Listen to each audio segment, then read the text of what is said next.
Bismillahirrahmanirrahim. Assalamualaikum warahmatullahi wabarakatuh. Salam sejahtera dan salam sehat bagi kita semua. Kepada yang terhormat Ibu Ika Sukmawati SPD MPD dan juga teman-teman kelas biologi 2.01. Sebelumnya izinkan kami dari kelompok 3 yang beranggotakan Mbak Sabila Hana Susanto, Mbak Korlina Nur Rahmawati, Mbak Rohman Nurlitasari, dan saya sendiri Mbak Eliza Rohman Nurul Mufidah yang pada hari ini bertugas sebagai penyaji dan akan memaparkan materi pada mata kuliah biologi sel. Baik, materi yang pertama yaitu mengenai pengertian sel prokariotik dan eukariotik. Nah, sel prokariotik berasal dari bahasa Yunani yaitu pro yang artinya sebelum dan karyon artinya biji. Sedangkan menurut istilah, sel prokariotik merupakan bentuk kehidupan yang terkecil dan memiliki metabolisme yang bervariasi. Nah, sel prokariotik juga merupakan organisme yang bersel satu dan tidak memiliki nukleus. Sel prokariot memiliki 3 komponen dasar yaitu ribosom, plasmalema, dan juga nukleoid. Nah, pada prokariot yang dapat berfotosintesis merupakan prokariotik yang memiliki kapsul untuk menyelubungi dinding sel. Nah, sel prokariotik juga berukuran berkisar antara 1 sampai 10 nanometer. Sel prokariotik juga menghasilkan sel baru dengan cara menghasilkan spora atau melakukan pertunasan serta membelah diri. Selanjutnya yaitu sel eukariot, yaitu berasal dari bahasa Yunani yaitu eu yang artinya sebenarnya dan kariot yang artinya biji. Nah, berbeda dengan sel prokariotik, sel eukariotik ini memiliki inti sel atau nukleus. Sedangkan menurut istilah, sel eukariot yaitu sel yang memiliki inti dan dikelilingi oleh membran, sehingga memiliki 2 membran yaitu membran inti atau membran nukleus dan membran sitoplasma. Sel eukariotik ini juga merupakan salah satu hasil evolusi secara fisik dan biologis yang terjadi berjuta tahun yang lalu, di mana sel ini terbentuk dari sekelompok organisme eukariotik dan aerotik yang saling berhubungan secara simbiosis agar dapat hidup bersama dan saling ketergantungan satu sama lain sehingga terbentuk sel eukariotik. Nah, yang selanjutnya yaitu mengenai struktur inti sel prokariotik. Nah, organisme yang memiliki sel tipe prokariotik ini yaitu pada bakteri. Nah, bakteri sendiri ini memiliki ukuran berkisar antara 0,15 hingga 15 nanometer. Nah, dari struktur inti sel prokariotik ini, yang pertama ada membran plasma. Membran plasma ini merupakan pemisah atau bagian dalam dengan luar yang tersusun atas fosfolipid dan juga protein. Para sel prokariotik terdapat lebih dari 2 membran plasma yang dipisahkan oleh periplasma. Nah, membran plasma ini juga berfungsi untuk mengatur lalu lalang ion dari dalam maupun di luar tubuh sel. Struktur yang kedua yaitu sitoplasma. Sitoplasma ini merupakan cairan yang terdapat pada membran plasma yang tersusun atas protein, lipid, mineral, air, dan enzim. Nah, sitoplasma juga berperan dalam anabolisme dan juga katabolisme.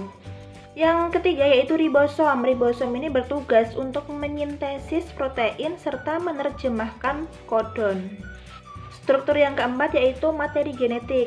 Nah, dalam sel prokariotik terdapat 2 materi genetik yaitu DNA yang berupa asam deoksiribonukleat yang berfungsi untuk membawa informasi genetik. Nah, pada sel prokariotik DNA tersebar pada sitoplasma dan RNA atau asam ribonukleat yang berfungsi membawa kode genetik yang akan ditranskripsikan menjadi urutan asam amino. Yang selanjutnya yaitu dinding sel. Dinding sel ini merupakan pemberi bentuk pada suatu sel yang terletak di bagian terluar sel. Nah, pada sel prokariotik, dinding sel terbentuk atas peptidoglikan. Pada dinding sel terdapat pori-pori yang berfungsi sebagai pintu keluar masuk molekul ion saat sebelum disaring oleh membran plasma. Nah, flagela. Flagela merupakan alat bantu gerak seluler atau dapat juga digunakan sebagai organel sensorik pada sebuah sel karena flagela merupakan bagian yang sangat sensitif terhadap suhu dan juga bahan kimia.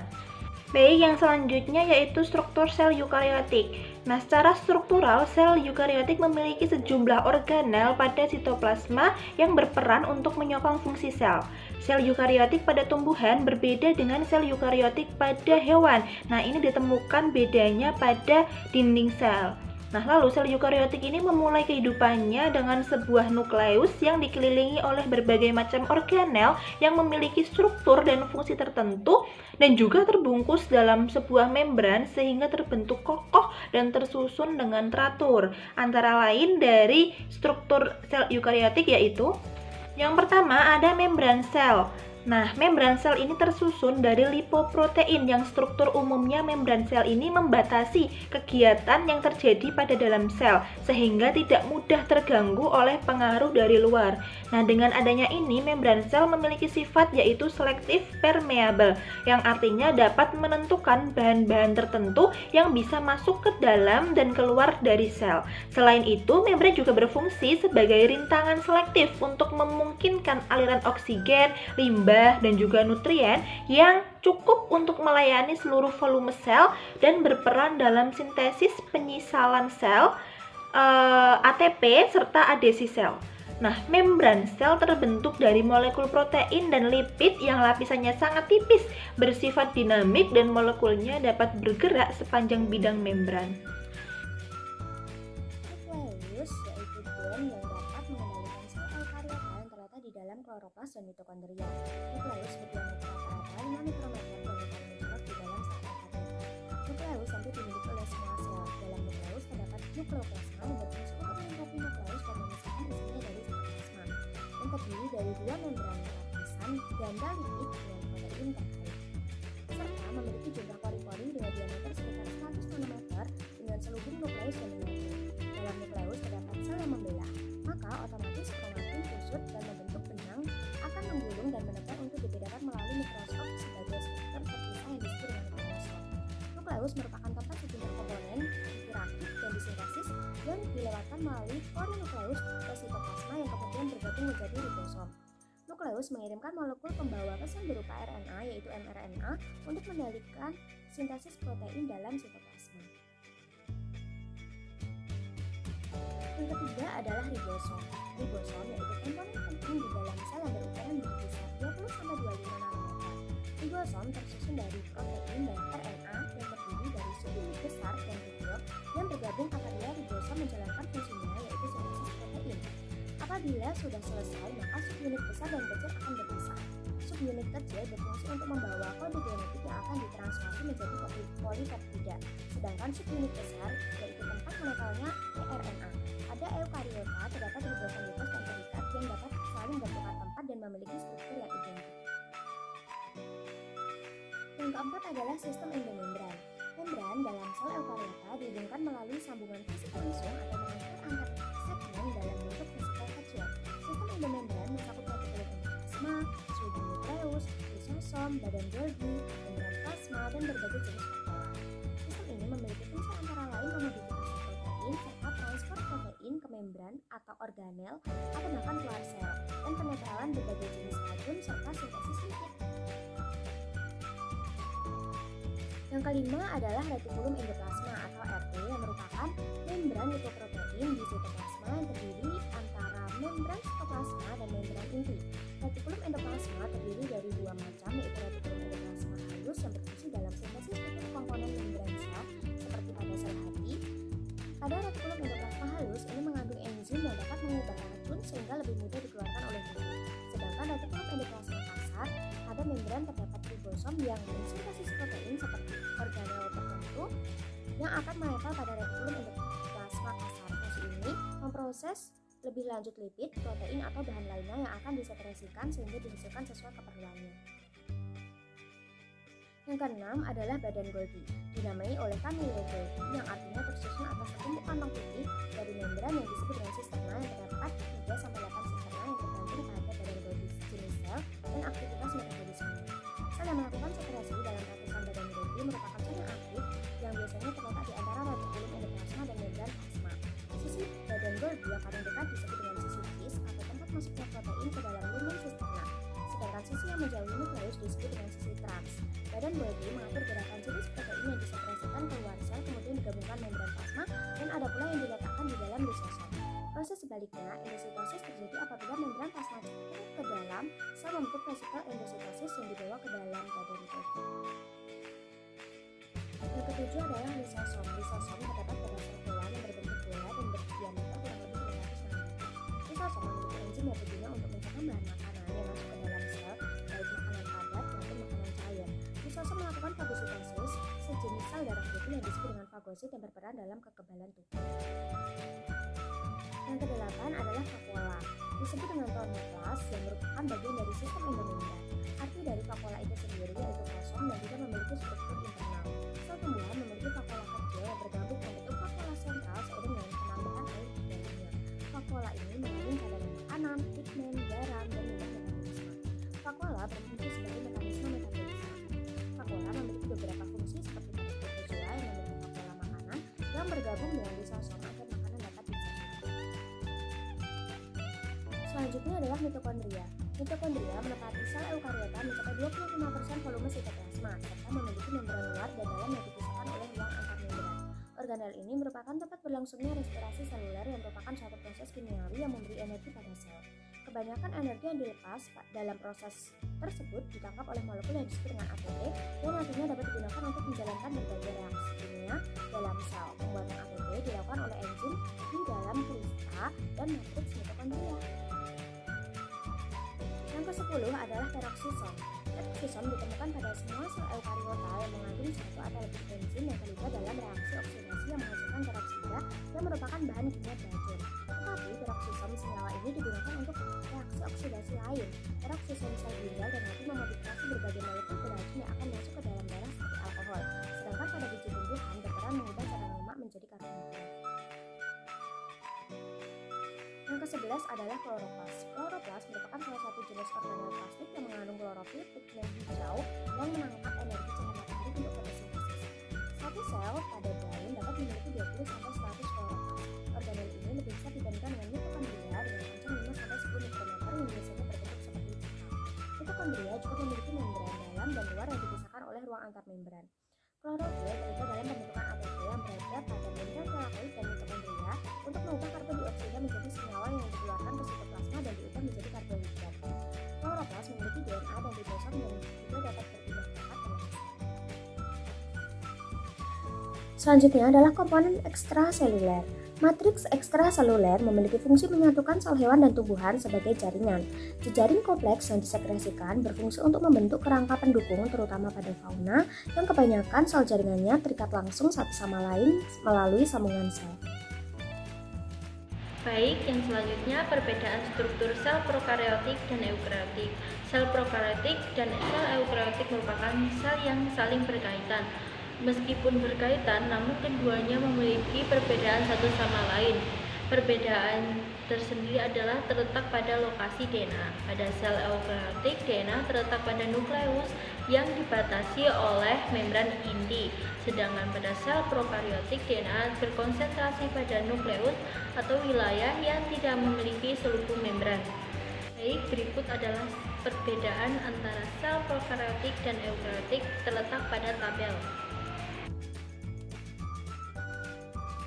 Berikutnya adalah sel tumbuhan dan sel hewan. Sel hewan merupakan sel penyusun jaringan pada tubuh hewan. Dalam sel hewan terdapat pula sel eukaryotik, hewan yang tidak berdinding sel, dan juga kloroplas sehingga dapat memiliki variasi berbentuk serta bersifat elastik. Pada sel hewan terdiri dari kromatin, mitokondria, sentriol, vakuola, nukleus, vaksikel, mikrotubulus, retikulum, endoplasma, ribosom, membran plasma, nukleus, lisosom, badan Golgi, selaput inti, dan sitosol.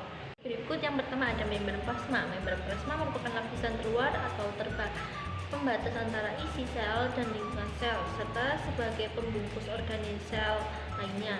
Fungsi membran sel sebagai pengontrol masuk nutrisi dan mineral dalam sel, memberikan bentuk sel, dan berperan dalam pertukaran zat sitoplasma dengan larutan di luar sel. Yang berikutnya adalah sitoplasma. Sitoplasma merupakan cairan seperti gel yang berada di dalam sel.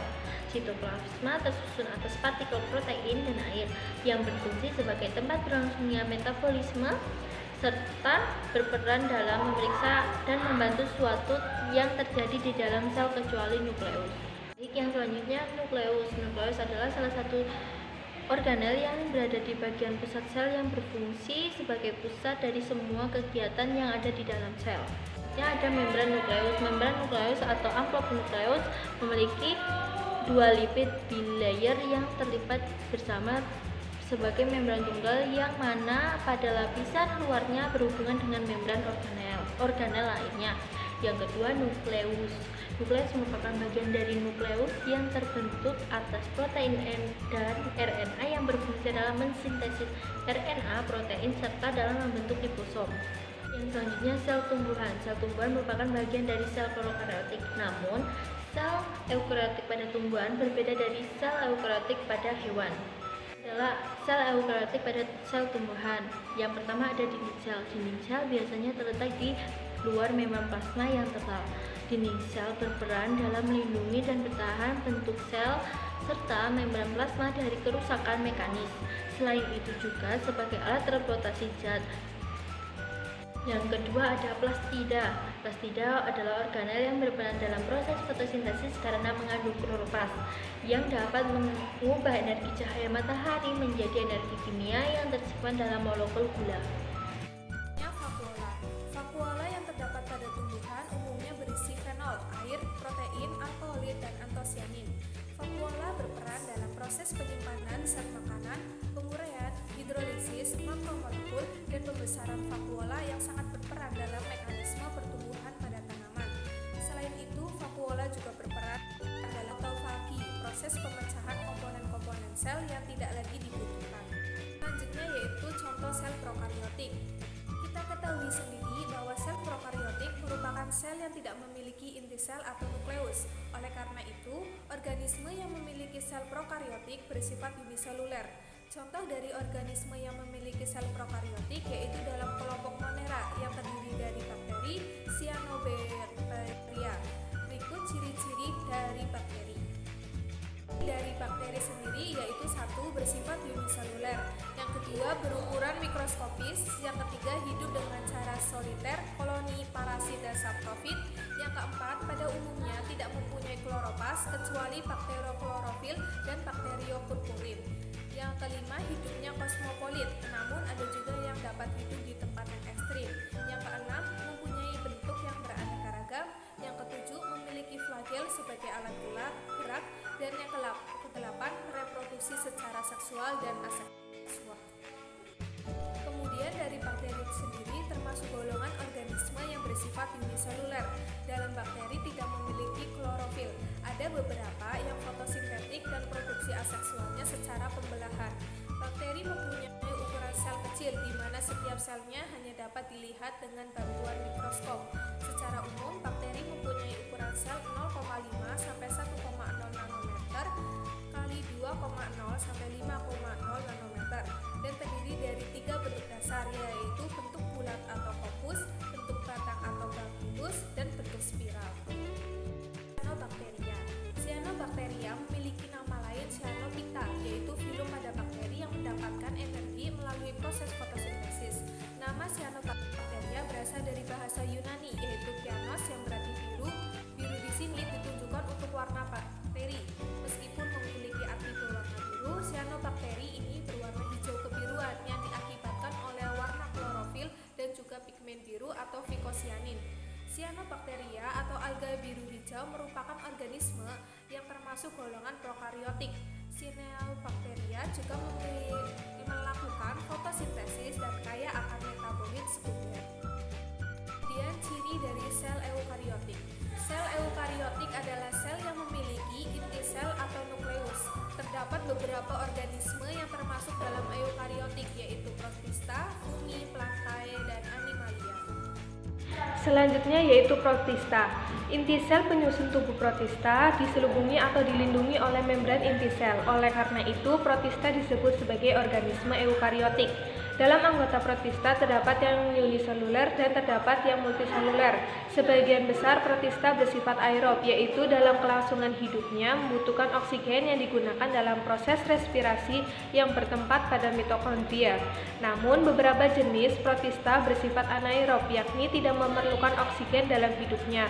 Protista anaerob melakukan respirasi dengan bersimbiosis bersama bakteri yang bersifat aerob.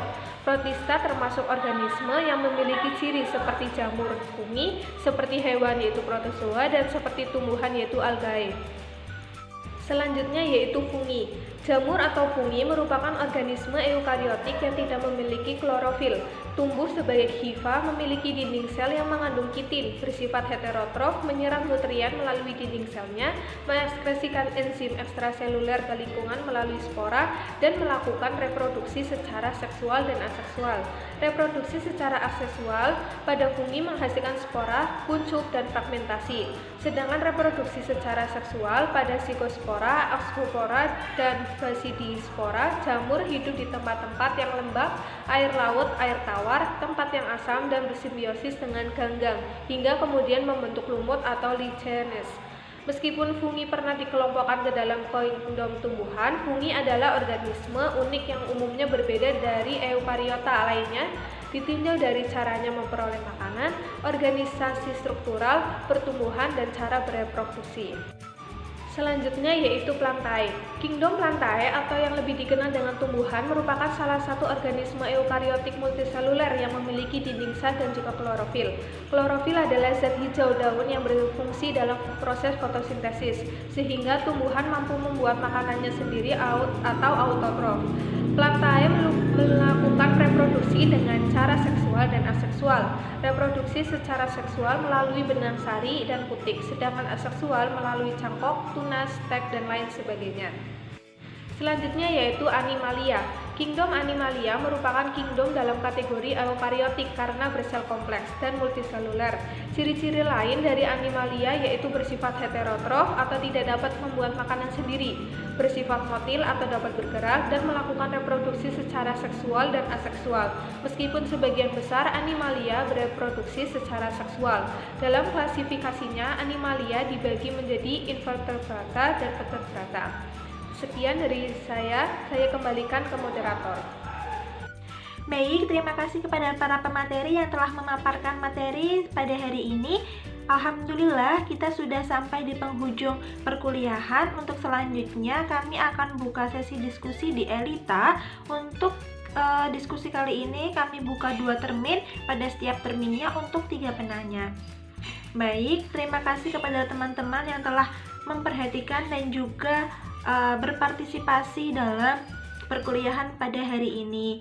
Kami dari kelompok 3 mohon maaf apabila masih banyak kesalahan dan kekurangan dalam menyampaikan materi. Kurang lebihnya mohon maaf, kami cukupkan sekian. Wassalamualaikum warahmatullahi wabarakatuh.